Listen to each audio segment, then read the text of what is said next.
In this video, we'll explain everything you need to know about UML deployment diagrams, from basic symbols to building your own professional model in Lucidchart. Let's start with the basics. What is a UML deployment diagram? It is a structural diagram that shows the physical hardware and software of a system. It maps out how software artifacts are deployed onto hardware targets. When should I use a UML deployment diagram? Use it whenever you need to visualize system topology or resource distribution. How is a deployment diagram different from a component diagram? While component diagrams show logical software organization, deployment diagrams show the physical environment where that software lives.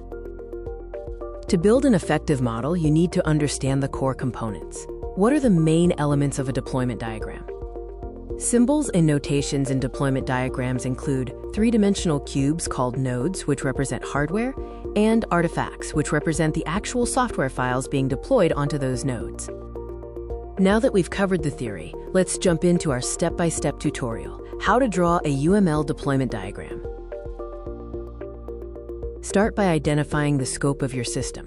Drag and drop node shapes to represent your servers and devices. Inside these nodes, place artifacts to show which software runs where.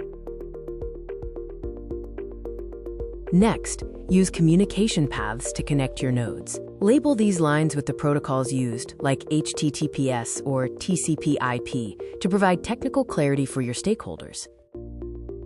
Lucid makes it easy to collaborate. You can share your diagram instantly to ensure your dev and ops teams are aligned on the physical architecture. Image/video suggestion.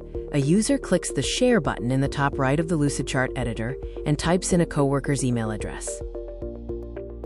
Ready to map out your system? Sign into Lucidchart and start building your UML deployment diagram today. Thanks for watching.